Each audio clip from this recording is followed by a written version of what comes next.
I want to talk about like with Kevin Durant return, LeBron James return. I think KD, I think KD is the bigger return. He's the bigger like factor for like them. I think we've seen too many times LeBron James late in his career return with the Lakers and what does it mean, this and that. I think it's just the same, just regular mainstream media hype. Let it go. It's LeBron. They got to figure it out. They got to figure it out without LeBron. It doesn't mean nothing if he's there and they can do all these things. They never figured it out without him. And every time he go down, step off the floor, that none of these great things you need from him.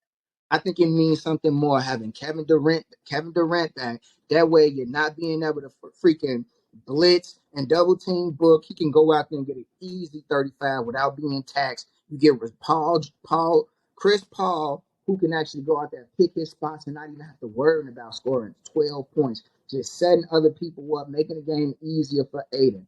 It's Kevin Durant. He matters more coming back than LeBron James, because Anthony Davis should mean more than LeBron James at this point in his career. That's all I got. He should mean more, but we just obviously know that AD's not gonna always show up, honestly. So I feel like with Bron coming back, that has a bigger impact more than KD coming back. We know what a healthy Bron and a dominant AD can do. Is really the Lakers season is really on AD, honestly. And the new team that Rob assembled, they mesh and they gel so perfectly. They do have all the pieces to get to the finals, bro. KD is gonna be KD. He gonna do what he do. But he put the Suns on a different level, but not on the same level that LeBron thrusts the Lakers on when he's on the court. I'd probably say KD. Like Shondell said, KD comes back. We just seen Booker.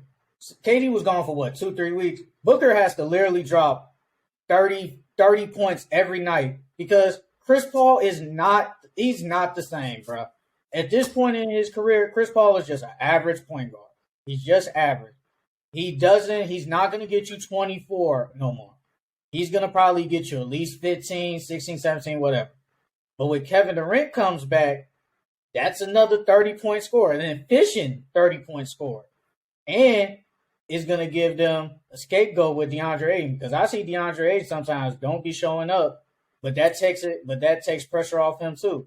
Now he does. Yeah. Now we're not going to depend on DeAndre Ayton to go out there and get 20 and 10. Can he get 20 and 10 every night? Yeah, but he doesn't. I mean, yeah, he just played 29. He played like 29 minutes and had 3 boards. My point exactly. Why are you that big only getting me 3 boards? But like I said, he has the talent to get 20 and 10, but he doesn't get 20 and 10 every night. He's their second best. Even before the KD trade, he was the second best player. Don't care what you say. If you want to say Chris Paul the most important, fine with me. Second most, fine. But DeAndre Ayton was the second best player, and he was inconsistent. Now you bring in KD back, it makes everything so much better. It's going to take so much mileage off of the Suns, and it's going to make it so much easier for them to get to potentially the finals, because they are the 4th seed, right? That means they'll face the Clippers. They can beat the Clippers because Paul George, I mean, they say he could come back first round, but I mean, at this point, we don't know. And without Paul George, they're not winning. It might go 6, but it probably could go 5 with no Paul George. So the Suns with KD returning is going to make it a lot easier. But I will say about the Lakers, I feel like we've seen ever since LeBron has come to LA, he's been hurt. You can't say he's been healthy. He's been hurt. So it's like you kind of like have to not adjust, but it's like we got to get used to say LeBron's going to miss time. So it's like it's nothing new. AD, yeah, we know AD going to be inconsistent. But like they said, it does depend on him. I'm not sold on these role players, bro. I'm still not sold on them. I'm not. I'm like, D'Lo just came back. Vanderbilt, we knew what he was going to do. Play defense, get rebounds. That's all you need him to do. Rui Hachimura, I said it from day one. I'm not going to hype him up just because he's on the Lakers, bro. I'm not going to do that.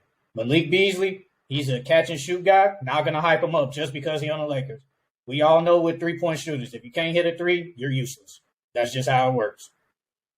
So Austin Reeves is good. Austin Reeves been playing good, bro. But I'm not gonna hype him up either. I'm not gonna do that either, bro.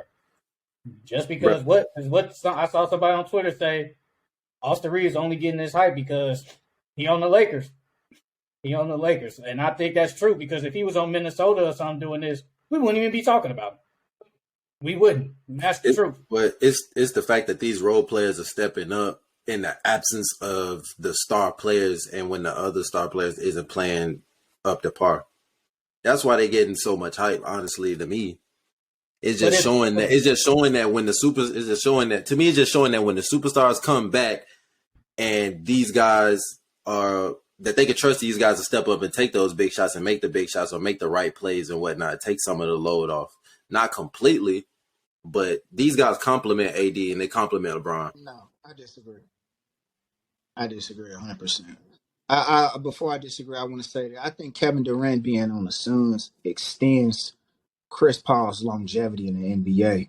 I think it extends it. I think he'd take another cheap deal, try to win a ring with them too. But I disagree because real quick about that. Real quick, I agree with that because now he's not gonna have to have the shoulder. He's not going to have to be the number two. He can really just be pass first point guard, get you some points. He's in for another 2-3 years because of that. I think though when you look at the way the Milwaukee Bucks are constructed, the Celtics are constructed, you look at these role players who they can always do what they have to do when the superstar is there, and when a superstar isn't there, like the Giannis's, the Jaylen Browns, the Tatum's. Those guys are still pretty good. They know their role. But I think though when you play next to LeBron James, you do notice that a lot of these players, it's hard playing next to LeBron. As much as he makes them better and they fit their role, it's easier to play when he isn't there and now things are set up for you and the teams aren't taking you as serious because without him there, I think a lot of pressure is. I think we need to actually see these teams, those role players, do what they have to do when he is there. Because you get a lot of these players, they get a short stint when you're on such teams that's magnified. What Derek White is doing this season, past few games, no one talks about.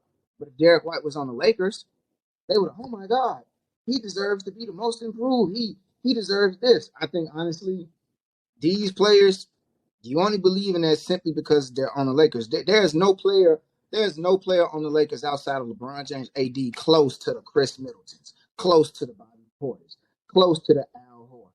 They don't really players like that doing that. They have no true player that I actually believe can step up and be good in the playoffs and be the X factor. They have no Tobias Harris. They have no Maxey. These teams are just popular. And you're seeing these guys do what they do at the end of the season when everybody else is laxy-daisy. I simply don't agree with you, Ace. I don't see it. I don't see what you see. Bruh, it's the Lakers' delusion.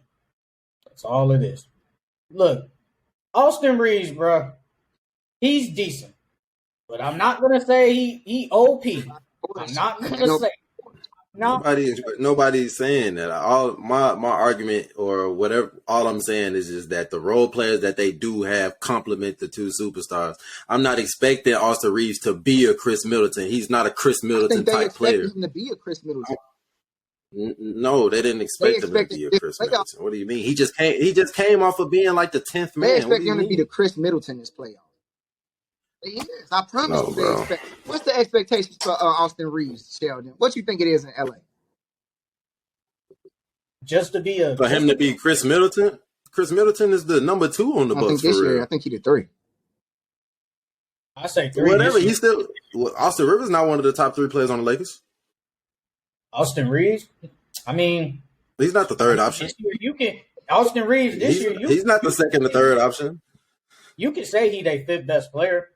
Okay, but he's not the first, he's not the second, or he's not the third option that you're gonna go to. But it's just the fact you know how many different starting lineups that they done had and whatnot during the season.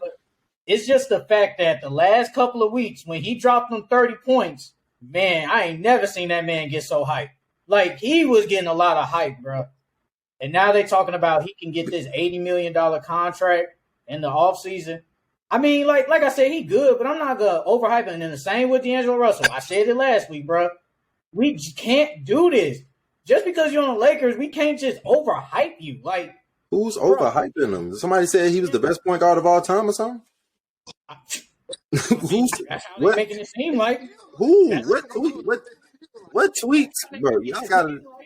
Y'all gotta show me what content y'all watching. Who's out here saying that D'Angelo Russell is one of the best point guards of all time or something? The way, because you're talking about you're not finna OP or hype him up and whatnot. I'm not really hearing no hype behind it. They Austin Reeves. They released the hour highlight. So you saying Austin Reeves ain't getting hype? No, I don't think Austin Reeves is getting hype. But what, he just dropped his highlight. He just dropped his career high as a role player. That's great for somebody like that.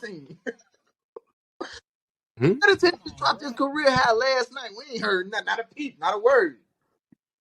Come on, bro. Chris Middleton is the second or third option for the Bucks. We know he's a pure scorer. What do you mean? This is Austin Reeves, a fucking role player, dog. Come on, bro. Drew, still, he looked like the third option. He just dropped his career high last night. Drew Holiday is not a role player. Drew Holiday's been a top. Bro, Drew Holiday's been okay. Like come on, bro. We all know Drew Holiday has been better than Austin Reeves. No, it's just the fact that when somebody on the Lakers goes off, we're like, look at what he just did. We act like we gotta be like, oh my God, look what he did. No, I'm not doing that, bro.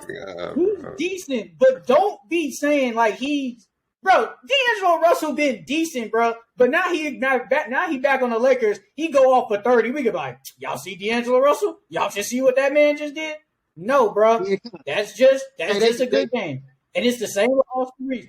And if Malik Beasley hit 6 threes, oh my God, look at what Malik Beasley just did. You just said it a month ago about hyping up Rui Hachimura. You was hyping him up.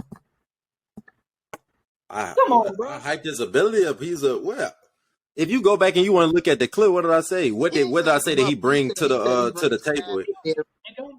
Like, come on, I bring. What do you mean? Like, come on. He talking about I hyped him up. That's what he bring to the table. I ain't come out here and say, well, he the fucking savior or something. He can't even bring shit to the table. He don't be getting in the game, man. He don't be getting. You ain't talked about Rui Hachimura, never. Now he going to Lakers. Look at this, man. Look what they just got, man. They got Rui Hachimura. Man had one good game. I ain't heard about him since. You don't get I feel like we just gotta stop doing that. We gotta stop doing that about just because they on the Lakers, bro. Rui Hachimura probably had way more better games than the Wizards. We ain't nobody spoke. Okay, so